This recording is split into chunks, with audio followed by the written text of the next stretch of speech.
मेरा नाम रीना है, मेरी उम्र 32 साल है। मैं अक्सर थकान, वजन बढ़ना और बहुत ज़्यादा सुस्ती महसूस करती थी। मेरे गले में हल्की सी सूजन आ रही थी इस जगह पर। घरवाले सोचते थे कि ये सिर्फ काम का प्रेशर है, लेकिन असली वजह थी आयोडीन डेफिशिएंसी।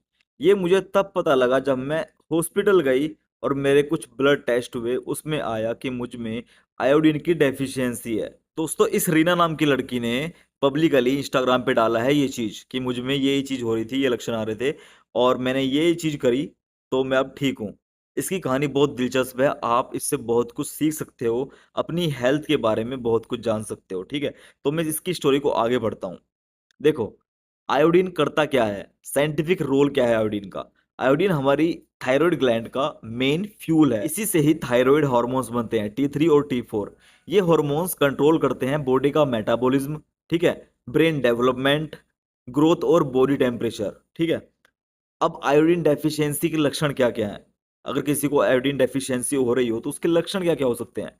गले में सूजन, जैसे कि यहाँ पर इस जगह सूजन आ जाएगी। आपने गोइटर के बारे में तो सुना होगा, घेंघा रोग के बारे में, गला मोटा हो जाता है, तो इसकी कमी से वो भी हो जाता है। थकान, आलस और वजन बढ़ना, बाल झड़ना, स्किन ड्राई रहना, बच्चों में हाइट और ब्रेन डेवलपमेंट रुक जाना। प्रेग्नेंट वुमेन में डेफिशिएंसी होने से बच्चों में सीवियर ब्रेन डैमेज का रिस्क बढ़ जाता है। अब रीना को ये सब प्रॉब्लम हो ही रही थी ऊपर वाली, तो रीना आगे लिखती हैं कि इसका डायग्नोसिस कैसे कराएं, कैसे पता लगेगा कि आपके अंदर आयोडीन की कमी है।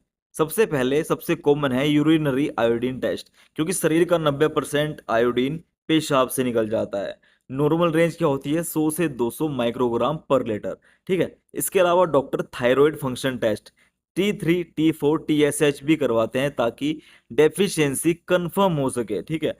अब देखते हैं आयोडीन के सोर्स क्या-क्या हैं, कहाँ-कहाँ से हमें आयोडीन मिल सकता है। आयोडाइज्ड सॉल्ट, दूध और दही, और जो लोग नॉनवेज खाते हैं, भाई मैं तो खाता नहीं, ना मैं नॉनवेज खाने को प्रमोट करता, बट अंडा, मछली और सी फूड्स में भी आयोडीन पाया जाता है, ठीक है?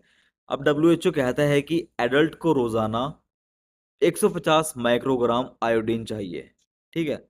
प्रेग्नेंट वुमेन को 200 से 250 माइक्रोग्राम पर डे चाहिए। अब देखो, डब्ल्यूएचओ के हिसाब से दुनिया में करीब 200 मिलियन लोग आयोडीन डेफिशिएंसी से प्रभावित हैं।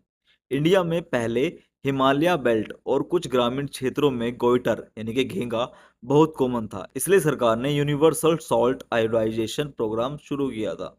यही वजह है कि आज हर पैकेट वाले नमक पे लिखा होता है आयोडाइज्ड सॉल्ट। अब रीना आगे लिखती हैं, जब मैंने डॉक्टर की सलाह मानी, आयोडीन वाला नमक सही मात्रा में लेना शुरू किया और डाइट इंप्रूव की, तो कुछ महीनों में ही मेरे सिम्टम्स काफ़ी हद तक ठीक हो गए। गले की सूजन भी कंट्रोल में आई और एनर्जी वापस आ गई। तो दोस्तों, आयोडीन भले ही एक छोटा सा मिनरल है, बट इसकी कमी से शरीर और दिमाग दोनों ही प्रभावित होते हैं। तो याद रखो, नमक सिर्फ स्वाद के लिए नहीं, सेहत के लिए भी बहुत ज़्यादा ज़रूरी है। और अगर अनयूजुअल सिम्टम्स दिखें तो डॉक्टर से जांच जरूर कराइएगा। धन्यवाद। वीडियो को शेयर कर दें सभी के पास।